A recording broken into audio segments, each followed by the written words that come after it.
നമ്മൾ കഴിഞ്ഞ ക്ലാസ്സിൽ നമ്മൾ പഠിച്ചതാണ് നമ്മുടെ മൊഡ്യൂൾസ് 6 ഒന്നാമത്തെ സ്റ്റാർട്ട് ചെയ്തിരുന്നു മോഡലിംഗ് എന്ന് പറയും. അതിൽ 3 സ്റ്റേജ് പഠിച്ചു: ക്രിയേറ്റ് ചെയ്യുക, മോഡിഫൈ ചെയ്യുക, ട്രാൻസ്ഫോം ചെയ്യുക. സോ ഇതിന്റെ അടുത്ത ടോപ്പിക്കാണ് നമുക്ക് വരുന്നത്. രണ്ട് ടോപ്പിക്കുകളാണ് വരുന്നത്. ഒന്ന് നെയിം ആൻഡ് കളർ, അതിന്റെ അടുത്ത് വരുന്നതാണ് വ്യൂപോർട്ട് ഷെയ്ഡിങ്. ഈ 2 ടോപ്പിക്കാണ് നമ്മൾ ഇന്ന് നോക്കുന്നത്. അതിലൊന്ന് name and colour. Name and colour എന്ന് പറഞ്ഞാൽ നമ്മൾ വരയ്ക്കുന്ന ഓരോ ഒബ്ജക്റ്റിനും അതിന് കൃത്യമായിട്ടുള്ള പേര് അവിടെ ഡിഫൈൻ ചെയ്തിട്ടുണ്ട് അല്ലെ. കറന്റ് ബോക്സ് 01, അടുത്ത് പറഞ്ഞ ബോക്സ് 02. സോ ഇങ്ങനെ നമുക്ക് പേര് കൊടുത്ത് പോകുന്നതിന് പകരം കൃത്യമായിട്ട് നമുക്ക് ഓർഗനൈസ് ചെയ്തില്ലെങ്കിൽ നമുക്കൊരു ബിൽഡിംഗ് വരുമ്പോൾ നിറയെ അധികം കുറേ ബോക്സ്, കുറേ സിലിണ്ടർ, കുറേ ചാമ്പർ ബോക്സ്, കുറേ കോൺ, അങ്ങനെ കുറേ എക്സ്റ്റൻഡ് ഓയിൽ ടാങ്ക്, അങ്ങനെ കുറേ ഒബ്ജക്റ്റുകൾ മാത്രം ഇങ്ങനെ കിടക്കുന്നു. അതെല്ലാം എങ്ങനെ ഡിഫൈൻ ചെയ്തു പോകുന്നു എന്നോ അല്ലെങ്കിൽ എന്താണ്, അല്ലെങ്കിൽ ഒരു പേര് വെച്ച് നമുക്ക് ഈസി ആയിട്ട് ഫൈൻഡ് ചെയ്യുക ബുദ്ധിമുട്ടായിരിക്കും. സോ എക്സാമ്പിൾ ഞാനിപ്പോൾ ഒരു മോഡൽ ഉണ്ടാക്കുവാണ്. ഒരു ബോക്സ് വരച്ചു. അതിന്റെ ടോപ്പിൽ വന്നതിന് ശേഷം ലെഫ്റ്റ് സൈഡിൽ നിന്ന് കുറച്ച് ഹൈറ്റ് കൂടുതലുള്ള രീതിയിൽ ഒരു ഒബ്ജക്റ്റ് വരച്ചു. അത് കുറവാണെങ്കിൽ കുറച്ചും കൂടി ഹൈറ്റ് കൂട്ടി കൊടുക്കാം, അതിന്റെ ഇത്തിരി കൊടുക്കാം. ഞാനിപ്പോൾ താൽക്കാലികമായിട്ട് ഞാനൊരു കോപ്പി എടുക്കുവാണ്.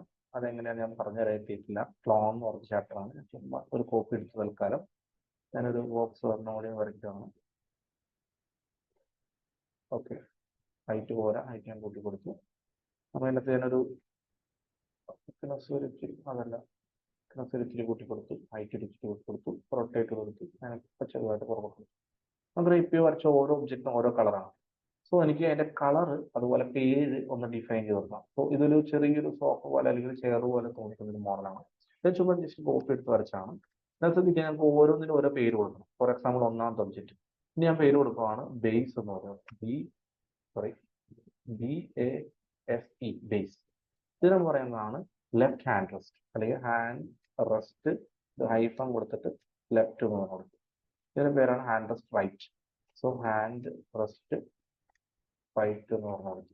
പിന്നെ വരുന്നതാണ് ബാക്ക് റെസ്റ്റ്. സോ നമുക്ക് ഓരോ ഒബ്ജക്റ്റിനും അതിൻ്റെതായ കൃത്യം പേര് കൊടുത്ത് ചെയ്യുന്നതിനാണ് നമ്മൾ നെയിം ആൻഡ് കളർ കൂടുതലായിട്ട് ഉപയോഗിക്കുക. അത് വേറെ ഒന്നുമില്ല, സെലക്ട് ചെയ്യുക, പേര് കൊടുക്കുക, എൻ്റർ പോലും അടിക്കണം നിർബന്ധമില്ല. സോ ഇതന്നെ മോഡിഫൈ പാനൽ നമുക്ക് കാണാൻ സാധിക്കും.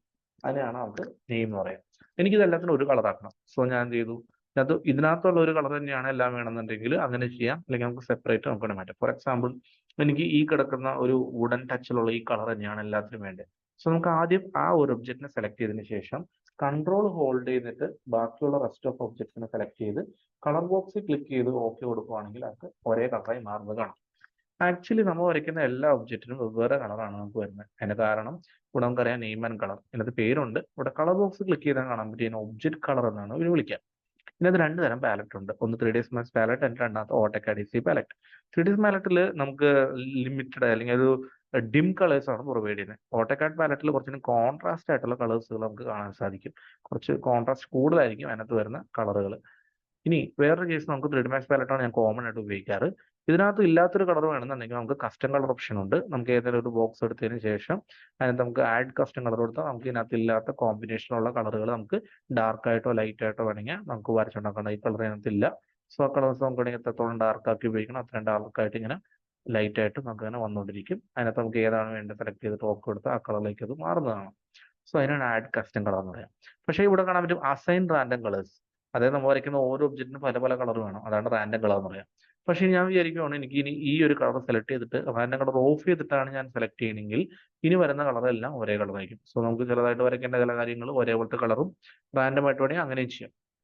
ഇനി ഞാൻ വിചാരിക്കണം എനിക്ക് ഈ ഒരു കളറാണ് എല്ലാത്തിനും വേണ്ടതെങ്കിൽ ഇത് സെലക്ട് ചെയ്തിട്ട് നമുക്ക് ആവശ്യമുള്ള എല്ലാ ഒബ്ജക്റ്റും എടുക്കുകയും നമ്മൾ ഓക്കെ കൊടുക്കുകയും ചെയ്താൽ ആദ്യം എടുത്ത കളറായിരിക്കും ബാക്കി എല്ലാത്തിനും അഡാപ്റ്റ് ആവുക. സോ നമുക്ക് അങ്ങനെ നമുക്ക് ചെയ്യാൻ പറ്റും.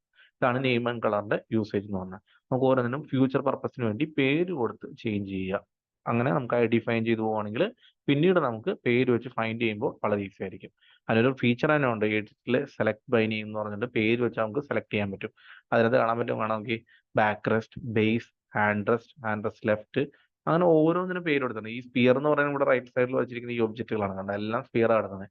സോ അതിനകത്ത് ഏതിനു വേണ്ടി ഉപയോഗിച്ചിരിക്കുന്നുള്ള ഫൈൻഡ് ചെയ്യാൻ ബുദ്ധിമുട്ടാണ്. പക്ഷേ നമ്മൾ പേര് കൊടുത്ത ഒബ്ജക്റ്റുകൾ നമുക്ക് തിരിച്ചറിയാൻ വളരെ ഈസി ആയിരിക്കും. So that's it. ഓക്കെ, ഇതാണ് നെയിം ആൻഡ് കളറിന്റെ യൂസ് എന്ന് പറയുന്നത്. രണ്ടാമത് വരുന്നതാണ് വ്യൂപോർട്ട് ഷെയ്ഡിങ്. അതൊരു മിഡ് റേഞ്ച് ടോപ്പിക്കാണ്. അത് നമ്മുടെ ഫസ്റ്റ് ചാപ്റ്ററിൽ വരുന്ന ലാസ്റ്റ് ടോപ്പിക്കാണ് വ്യൂപോർട്ട് ഷെയ്ഡിങ് എന്ന് പറയും.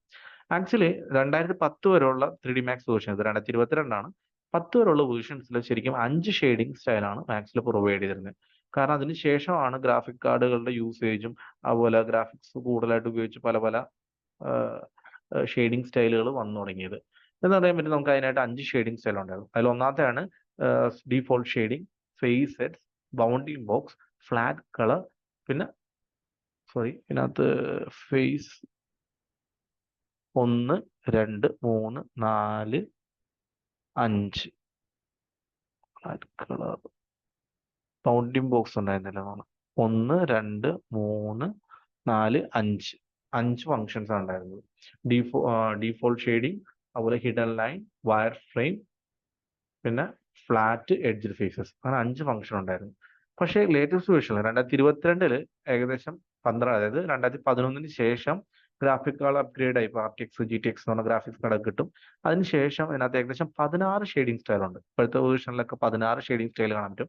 1, 2, 3, 4, 5, 6, 7, 8, ഇതിൻ്റെ ഉള്ളിൽ 9, 10, 11, 12, 13, 14, 15, പിന്നെ 16, അങ്ങനെ 16 ഷെയ്ഡിങ്സ് ഉണ്ട്. 1, 2, 3, 4, 5, 6, 7, 8, 9, 10, 11, 12, 13, 14, 15, പിന്നെ മോഡൽ അസിസ്റ്റ് അടക്കം 16 ഷെയ്ഡിങ് സ്റ്റൈൽ ഉണ്ട്. ഇതിനകത്ത് ഒന്നാമത്തെയാണ് ഡീഫോൾട്ട് ഷെയ്ഡിങ്. നമ്മൾ വരയ്ക്കുന്ന ഒബ്ജക്ട്സ് എല്ലാം അതുപോലെ റിയൽ ടൈം ഷെയ്ഡിങ്ങിൽ നമുക്ക് കാണാൻ സാധിക്കും. ആക്ച്വലി വ്യൂ പോർട്ട് ഷെയ്ഡിങ്സ് നമുക്ക് വ്യൂ പോർട്ടിൽ മാത്രമേ കാണാൻ സാധിക്കുള്ളൂ, റെൻഡർ ചെയ്യുമ്പോൾ കാണത്തില്ല. ദാറ്റ് മീൻസ് ഇതിന് ഔട്ട്പുട്ട് ആയിട്ട് നമ്മൾ സേവ് ചെയ്യുമ്പോൾ നമുക്ക് റെൻഡർ ചെയ്യുമ്പോൾ നമുക്ക് കാണത്തില്ല. ഇതിനകത്ത് ഡീഫോൾട്ട് ഷെയ്ഡിങ് മാറി കാണാൻ പറ്റും. ഫേസ് സെറ്റ്സ് ഒരു സ്മൂത്ത്ലെസ് ആയിട്ടുള്ള റിസൾട്ട് ആയിട്ടായിരിക്കും ഫേസ് സെറ്റ്സ് നമുക്ക് കാണാം. പിന്നെ വരുന്ന ഈ ബൗണ്ടിങ് ബോക്സ്, ഒരു ബോക്സ് പോലെ നമുക്ക് ഡിസ്പ്ലേ ചെയ്യും. നമുക്ക് മെഷ് കുറയ്ക്കാനായിട്ട് നമുക്ക് ബൗണ്ടിങ് ബോക്സ് നമ്മുടെ സഹായിക്കാറുണ്ട്. പിന്നെ വരുന്നതാണ് ഫ്ലാറ്റ് കളർ, ഒരു 2D പ്ലാറ്റ്ഫോം പോലെ കാണുന്നതിനെയാണ് ഫ്ലാറ്റ് കളർ എന്ന് പറയാം. ഹിഡൻ ലൈൻ എന്ന് പറഞ്ഞ ഒരു ബ്ലാക്ക് കളറിൽ ലൈൻ സപ്പോർട്ട് കൂടി വരുന്നതാണ് ഹിഡൻ ലൈൻ ഷെയ്ഡിങ് എന്ന് പറയാം. പിന്നെ വരുന്നതാണ് ക്ലേ, നമുക്കൊരു ക്ലേ ഷെയ്ഡിൽ നമുക്ക് കാണാൻ പറ്റും. വരുന്ന എല്ലാ ഒബ്ജക്ട്സും ക്ലേ ഷെയ്ഡിലായിരിക്കും പിന്നെ വരിക. പ്ലെയിൻ എടുത്താലും ഏത് ഒബ്ജക്റ്റ് വരച്ചാലും ടോറസ് എടുത്താലും ഒക്കെ ക്ലേയിലായിരിക്കും കാണുക. പല നമ്മൾ ട്യൂട്ടോറിയൽ എടുത്താലും കൂടുതലും ക്ലേ ഷെയ്ഡിങ്സ് നമുക്ക് വളരെയധികം കാണാൻ സാധിക്കാറുണ്ട്, ക്ലേ എന്ന് പറയുന്നത്. പിന്നെ വരുന്ന മോഡൽ അസിസ്റ്റന്റ്, നമുക്ക് നമ്മുടെ സാധാ റെൻഡറിംഗ് വ്യൂവിൽ തന്നെ കാണുന്നതിനാണ് മോഡൽ അസിസ്റ്റന്റ് എന്ന് പറയാം. Example clicks. പിന്നെ വരുന്നതാണ് നമുക്ക് വരുന്നത് വയർ ഫ്രെയിം. നമുക്ക് ലൈൻ ഷെയ്ഡിങ് പോലെ നമ്മൾ മറ്റുള്ള സൈഡ് വ്യൂവിൽ ഇവിടെ കാണുന്നത് പോലെ കാണുന്നതിനാണ് വയർ ഫ്രെയിം എന്ന് പറയാം. വയർ ഫ്രെയിമിന് ഷോർട്ട് കട്ടാണ് F3 എന്ന് പറയും. ഡീഫോൾട്ട് ഷെയ്ഡിങ് ഓൺ ആക്കിയിട്ട് F3 അടിക്കുവാണെങ്കിൽ വയർ ഫ്രെയിമും F3 തിരിച്ചും ഓഫ് ചെയ്യാം. ഒരു കാര്യം ശ്രദ്ധിക്കണം, F3 അടിക്കുമ്പോൾ നമുക്ക് ചില ലാപ്ടോപ്പുകളിൽ ഫംഗ്ഷൻ കീ അടിച്ചും ഉപയോഗിക്കേണ്ടി വരും. FN അടിച്ചിട്ട് വേണം F3 അടിക്കാൻ. അത് മൾട്ടിമീഡിയ കീബോർഡ് ആണെങ്കിൽ അങ്ങനെ വരും. കാരണം ലാപ്ടോപ്പിൽ പല ഫെസിലിറ്റി ഉണ്ട്, സ്ക്രീൻ ചേഞ്ച്, സ്പീക്കർ, അതുപോലെ ബ്രൈറ്റ്നസ്, അതുപോലെ സ്ക്രീൻ ഷെയ്ഡ്, ട്രാക്കർ ഓഫ് ചെയ്യുക, അങ്ങനെ കുറെ ഫീച്ചേഴ്സ് ഉണ്ട്. അങ്ങനെ ഉള്ളതിലാണെങ്കിൽ FN അടിച്ചിട്ട് വേണം F3 അടിക്കാൻ. അല്ലെന്നുണ്ടെങ്കിൽ ചില ലാപ്ടോപ്പിൽ F3 ഡയറക്റ്റും അടിക്കാവുന്നതാണ്. അതിന് ഡയറക്റ്റ് ഷോർട്ട് കട്ട് F3 ആണ്. പിന്നെ വരുന്ന സാധനമാണ് നമുക്കിവിടെ വരുന്നതാണ് വയർ ഫ്രെയിം കഴിഞ്ഞാൽ എഡ്ജ് ഫേസസ്. നമുക്ക് സെഗ്മെന്റ്സോട് കൂടി 3D വ്യൂവിൽ നമുക്ക് കണ്ടപ്പോൾ നമുക്ക് ഇതിനകത്ത് സെഗ്മെന്റ് നേരത്തെ കാണിച്ചിരുന്നു. F4 അടിച്ചാൽ നമുക്ക് കാണാൻ പറ്റുന്നുള്ളത്. എഡ്ജ് ഫേസ് എന്ന് പറഞ്ഞാൽ ഷോർട്ട് കട്ടാണ് F4. വയർ ഫ്രെയിം ആണെങ്കിൽ F3. ഇത് രണ്ടുമാണ് മേജർ ആയിട്ട് നമുക്ക് ആവശ്യപ്പെടുക. ഒന്ന് ഡീഫോൾട്ട് ഷെയ്ഡിങ്, 2 വയർ ഫ്രെയിം, പിന്നെ എഡ്ജ് ഫേസസ്. പിന്നെ വരുന്ന സ്റ്റൈൽസിലാണ് അഡീഷണൽ ഇത്രയും ഫീച്ചേഴ്സ്. ഗ്രാഫിക് കാർഡ് ആക്സലേഷനിലാണ് ഇത് കൂടുതൽ വർക്ക് ചെയ്യുക. ഗ്രാഫൈറ്റ് എന്ന് പറയും. നമുക്ക് പെൻസിൽ കൊണ്ട് വരച്ച പെൻസിൽ ഷെയ്ഡിങ്ങിൽ നമുക്ക് ഇവിടെ കാണാൻ പറ്റും. ഇത് പക്ഷേ റെൻഡർ ചെയ്യുവാണെന്ന് വെച്ചോ, റെൻഡറിങ്ങിൽ റെൻഡർ കൊടുക്കുവാണെങ്കിൽ നമുക്ക് ഇത് കാണാൻ സാധിക്കില്ല. ഇത് വീറല്ല വരുന്നത്, വീരസ് ഡയറക്റ്റ് വർക്ക് ചെയ്യില്ല. സ്റ്റോപ്പ്. അത് സ്റ്റാൻഡേർഡ് റെൻഡറിങ് ആണ്. അർമോൾഡ് അല്ലെങ്കിൽ സ്കാൻലൈൻ എന്ന് പറയാം. അതിനെക്കുറിച്ച് നമുക്ക് വേറെ ക്ലാസ്സുകൾ നോക്കാം. സ്കാൻലൈൻ റെൻഡർ ചെയ്തു. നമുക്കിപ്പോൾ സാധാ ഒബ്ജക്ട്സ് കാണാം, പക്ഷേ ഗ്രാഫായിട്ടല്ല, സാധാ ആയിട്ടായിരിക്കും കാണുക. പിന്നെ ഗ്രാഫൈറ്റ് മാറ്റിക്കഴിഞ്ഞാൽ പിന്നെ കാണുന്നതാണ് കളർ പെൻസിൽ. അപ്പോൾ നമുക്ക് കളർ ഷെയ്ഡിങ് ആയിട്ട് ഇവിടെ ഗ്രാഫൈറ്റ് പോലെ തന്നെ കാണാം, റെൻഡർ ചെയ്ത് കാണാൻ പറ്റും. സ്റ്റാൻഡേർഡ് പോലെ തന്നെ ഇരിക്കും. നമ്മൾ ഏത് ഷെയ്ഡിങ് ഇതിനകത്ത് പറ്റിയാലും വ്യൂ പോർട്ടിൽ മാത്രമേ അത് മാറത്തുള്ളൂ. ഇങ്ക്, കളറിങ്ക്, എക്കർലിക്, അതുപോലെ കുറെ ഷെയ്ഡിങ് സ്റ്റൈലുകളുണ്ട്. ഏകദേശം 16 സ്റ്റൈലുകളുണ്ട്. പക്ഷെ ഇതൊന്നും നമുക്ക് യൂസ്ഫുൾ ഒന്നല്ല. പക്ഷെ പാസ്റ്റൽ നമ്മൾ റെൻഡർ ചെയ്ത് കഴിഞ്ഞാൽ സാധാ സ്ക്രീനായിട്ട് കാണുന്നത്, അത് വ്യൂ പോർട്ടിൽ മാത്രമേ നമുക്ക് ഇതിനകത്ത് കാണാൻ സാധിക്കുള്ളൂ. പിന്നെ വരുന്ന ലാസ്റ്റ് വരുന്നതാണ് എന്താണ് ടെക്. ഇങ്ങനെ ഷെയ്ഡിങ് സ്റ്റൈലുണ്ട്. ഇൻ കേസ് നമുക്ക് ഇത് റെൻഡറിംഗിൽ ഇതേ ഒരു ഷെയ്ഡിങ് സ്റ്റൈൽസ് നമുക്ക് കാണണം എന്നുണ്ടെങ്കിൽ അതിന് ഉപയോഗിക്കുന്നതാണ് റെൻഡറിംഗ് എഞ്ചിൽ ക്വിക്ക് സിൽവർ എന്ന് പറയും. അത് ഉപയോഗിച്ചാൽ നമുക്ക് ഇവിടെ റെൻഡറിംഗിൽ ആ ഷെയ്ഡിങ് സ്റ്റൈൽ നമുക്ക് ഇവിടെ ചൂസ് ചെയ്യാം. കളർ പെൻസിൽ നമുക്ക് ഇവിടെ കളറിംഗ് അല്ല, കളർ പെൻസിൽ അത് കൊടുത്ത് സെലക്ട് ചെയ്തിട്ട് റെൻഡർ ചെയ്താൽ ഈ റെൻഡറിംഗ് ഔട്ട്പുട്ട് നമുക്ക് വ്യൂ പോർട്ടിൽ റെൻഡറിംഗ് സ്ക്രീനിലും നമുക്ക് കാണാൻ സാധിക്കുന്നതാണ്.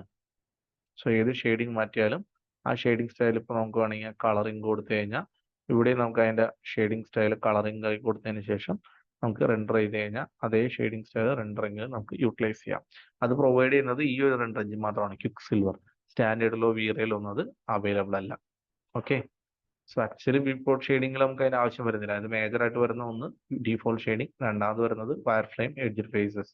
ഈ മൂന്നെണ്ണമാണ് നമുക്ക് ആവശ്യമുള്ളൂ. ഇതിന്റെ ഷോർട്ട് കട്ട് F3, വീണ്ടും F3 ചെയ്ത് കഴിഞ്ഞാൽ ഡീഫോൾട്ട് ഷെയ്ഡിങ് ആവും. വീണ്ടും എഡ്ജ് എടുത്ത് F4, പിന്നെ വീണ്ടും അടിച്ചാൽ നോർമൽ ഷെയ്ഡിലേക്ക് സ്വിച്ച് ചെയ്യാം.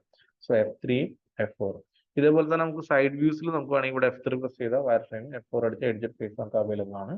നമുക്ക് എപ്പോൾ വേണമെങ്കിലും നമുക്ക് F3, F4 നമുക്ക് മാറ്റി മാറ്റി ഉപയോഗിക്കാം.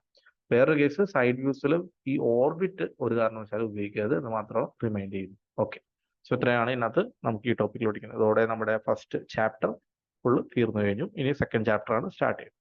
Thank you.